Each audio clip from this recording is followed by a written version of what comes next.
ముఖ్యమంత్రి చంద్రబాబు నాయుడు ఈరోజు మార్కాపురం జిల్లాలో పర్యటించనున్నారు. ఉమ్మడి ప్రకాశం జిల్లా ప్రజలు 3 దశాబ్దాలుగా ఎదురుచూస్తున్న వెలిగొండ ప్రాజెక్టు పనులను పరిశీలించనున్నారు. ఎర్రగొండపాలెం, గిద్దలూరు నియోజకవర్గాల్లోని 2 చోట్ల కార్యక్రమాలుండడంతో అధికార యంత్రాంగం కట్టుదిట్టమైన ఏర్పాట్లు చేసింది.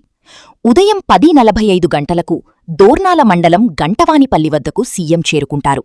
మధ్యాహ్నం 12:35 వరకు అక్కడ కార్యక్రమాల్లో పాల్గొంటారు. వెలిగొండ పనుల పరిశీలనతో పాటు నిర్వాసితులకు R&R ప్యాకేజీని అందజేస్తారు.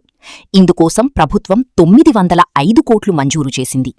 ఇప్పటికీ 199 కోట్లని వ్యయం చేసింది.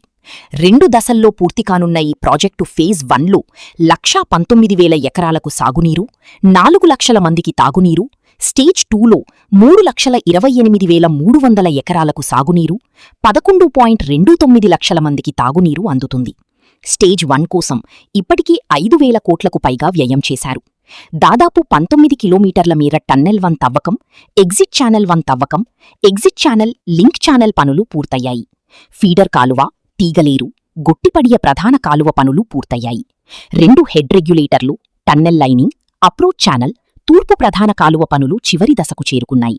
మొత్తం 11 గ్రామాల్లోని నిర్వాసిత కుటుంబాలను చంద్రబాబు కలుస్తారు.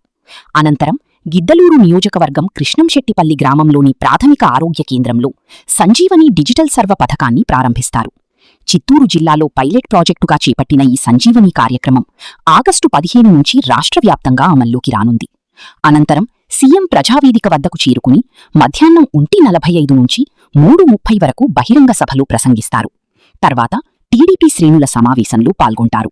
వెలిగొండ ప్రాజెక్టుకు శంకుస్థాపన జరిగి 30 ఏళ్లు దాటింది.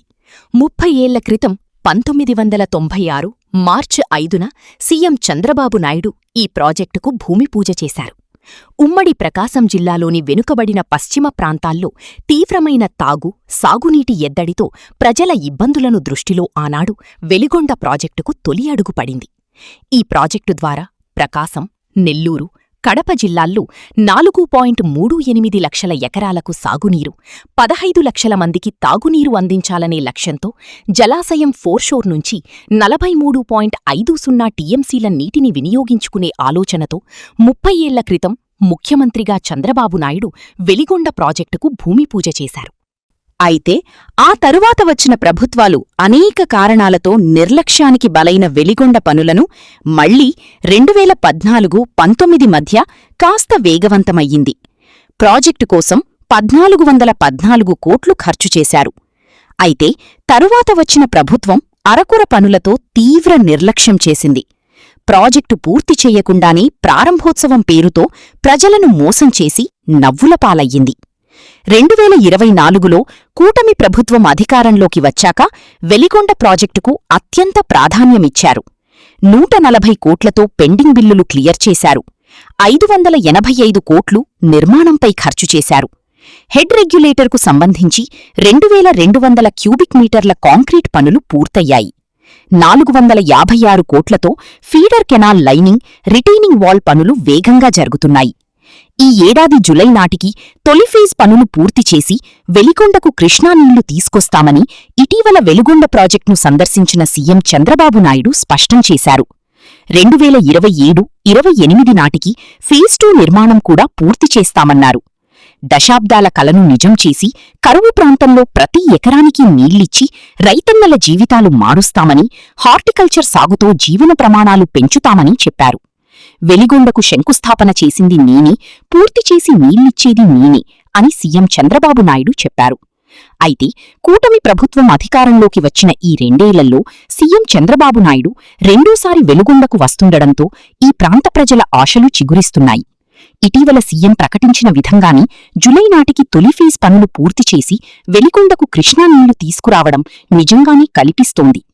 ముఖ్యమంత్రి నారా చంద్రబాబు నాయుడు ఈ రోజు వెలిగొండ ప్రాజెక్ట్ ఫీడర్ కాలువ పనుల పురోగతిని పరిశీలించడంతో పాటు వెలిగొండ ప్రాజెక్టు నిర్వాసితులకు పరిహారం పంపిణీ కార్యక్రమంలో పాల్గొననున్న నేపథ్యంలో గంటావానిపల్లిలో మార్కాపురం జిల్లా SP Harshavardhan Raju, Markapuram joint collector Srinivasulu, SSG DSP చంద్రశేఖర్లతో పాటు కనిగిరి ఎమ్మెల్యే ఉగ్ర నరసింహారెడ్డి, మార్కాపురం ఎమ్మెల్యే కందుల నారాయణరెడ్డి, ఎర్రగొండపాలెం నియోజకవర్గ టీడీపీ ఇన్ఛార్జ్ ఎరిక్షన్ బాబు ఇతర అధికారులతో కలిసి ముందస్తు భద్రతా సమన్వయం ద్వారా బందోబస్తు ఏర్పాటును పరిశీలించారు. ఈ కార్యక్రమం అనంతరం ముఖ్యమంత్రి గిద్దలూరు మండలం కృష్ణంశెట్టిపల్లి గ్రామంలోని ప్రాథమిక ఆరోగ్య కేంద్రంలో సంజీవిని డిజిటల్ నర్వ్ సెంటర్ను ప్రారంభించనున్న నేపథ్యంలో ట్రాఫిక్ రద్దీని నివారించేందుకు, ప్రజా రవాణాకు అంతరాయం కలగకుండా లారీలు, బస్సులు మరియు ఇతర భారీ గూడ్స్ వాహనాలకు ట్రాఫిక్ మళ్లింపు అమలు చేస్తున్నట్లు ఎస్పీ హర్షవర్ధన్ రాజు తెలిపారు.